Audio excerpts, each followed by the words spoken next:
Good morning students. Let's start our online classes for class 10 social science. हमारा भूगोल का विषय भूगोल का पहला पाठ चल रहा है क्या संसाधन एवं विकास, रिसोर्सेज एंड डेवलपमेंट। अध्याय कौन सा है? इससे पहले हम लोगों ने पढ़ा था क्या है संसाधन। इसके बाद हम लोग अभी क्या चल रहा है हम लोगों का संसाधनों के प्रकार। इससे पहले हमने संसाधनों के प्रकार को जिन बिंदुओं पर विभाजित किया था, सबसे पहले हमने बताया था आपको उत्पत्ति के आधार पर, उसके बाद दूसरे बिंदु क्या बताए थे, समाप्यता के आधार पर कौन से संसाधन है। उत्पत्ति के आधार पर हमने आपको क्या बताया था, जैव और अजैव संसाधन। समाप्यता के आधार पर हमने आपको क्या बताया था, नवीकरण और अनवीकरण संसाधन। आज हम लोग क्या पढ़ेंगे, स्वामित्व के आधार पर कैसे संसाधनों को विभाजित किया जाता है। स्वामित्व के आधार पर, स्वामित्व के आधार पर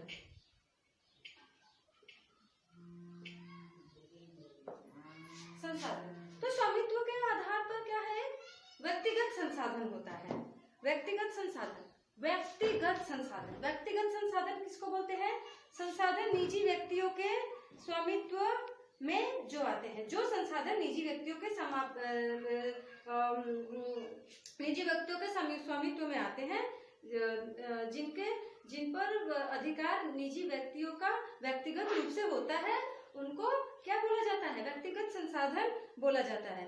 बहुत से किसानों के पास सरकार द्वारा आवंटित भूमि होती है, जिसके बदले में वे सरकार को क्या करते हैं, लगान चुकाते हैं। गांव में बहुत से लोग भूमि के स्वामी भी होते हैं और बहुत से लोग भूमिहीन भी होते हैं, जिनके अपने खेत होते हैं, अपनी भूमि होती है, अपने मकान होते हैं।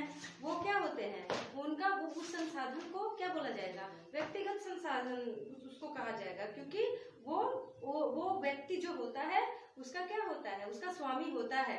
ठीक है, उस पर दूसरे किसी का अधिकार, उस संसाधन पे दूसरे किसी का अधिकार नहीं होता है।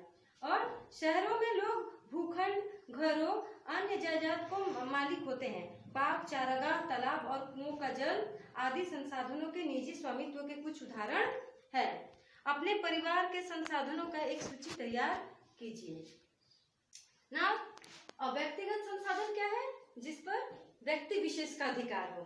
और सामुदायिक क्या होता है, सामुदायिक स्वामित्व वाले संसाधन कौन से होते हैं, जिन पर किसी विशेष एक व्यक्ति का अधिकार नहीं होता है, उनको सामुदायिक स्वामित्व वाले संसाधन कहते हैं। ये संसाधन समुदाय के सभी सदस्यों को उपलब्ध होते हैं। गांव की शामिलात भूमि जैसे कि चारण भूमि, श्मशान भूमि, तालाब इत्यादि। चारण भूमि जहाँ पर जैसे कि कई भूमि ऐसी होती है जहाँ पर लोग क्या करते हैं, गांव में पशुओं को छोड़ देते हैं चरने के लिए, तो वहां पर किसी एक व्यक्ति का क्या उस भूमि पर अधिकार नहीं होता है, तो वो सामुदायिक संसाधन होते हैं। जैसे कि शमशान भूमि होता है, किसी व्यक्ति विशेष पर उसका कोई अधिकार नहीं होता है, वो समुदाय का है, वो सामुदायिक है, तो उसको हम क्या बोलेंगे, सामुदायिक संसाधन बोलेंगे। तालाब इत्यादि और नगरीय क्षेत्रों में सार्वजनिक पार्क, पिकनिक स्थल, खेल के मैदान वहां रहने वाले सभी लोगों के लिए उपलब्ध है। और शहरों में क्या होता है, पार्क, पिकनिक स्थल, ये सब क्या होता है, ये सामुदायिक संसाधन बोलते हैं, क्योंकि इनका उपभोग जो है कोई व्यक्ति विशेष ना छोड़ करके उसका उपभोग क्या करते हैं, उसका उपभोग या उपयोग भी आप बोल लीजिए, उसको पूरा का पूरा समुदाय करता है, तो उसको सामुदायिक संसाधन बोलते हैं। तो हमने क्या जाना कि व्यक्ति संसाधनों के प्रकार में अगर हम संसाधन को विभाजित करें तो स्वामित्व के आधार पर क्या होता है, व्यक्तिगत संसाधन और सामुदायिक संसाधन। तो व्यक्तिगत संसाधन और सामुदायिक संसाधन में क्या अंतर है, व्यक्तिगत संसाधन उसको बोलते हैं जिस पर व्यक्ति विशेष का अधिकार हो, जिस पर अन्य कोई दूसरा उसका उपभोग या उपयोग नहीं कर सकता है। और सामुदायिक संसाधन किसको बोलते हैं, सामुदायिक संसाधन वो होता है जो पूरे समुदाय का होता है, जिसका पूरा समुदाय उपयोग करता है, उसको सामुदायिक संसाधन कहते हैं। उसके बाद क्या आता है, राष्ट्रीय संसाधन, नेशनल रिसोर्सेज। तकनीकी तौर पर देश में पाए जाने वाले सारे संसाधन राष्ट्रीय है। तकनीकी तौर पर, टेक्नोलॉजी के तौर पर राष्ट्र में पाए जाने वाले सारे संसाधन क्या है? वो राष्ट्रीय संसाधन ही तो है।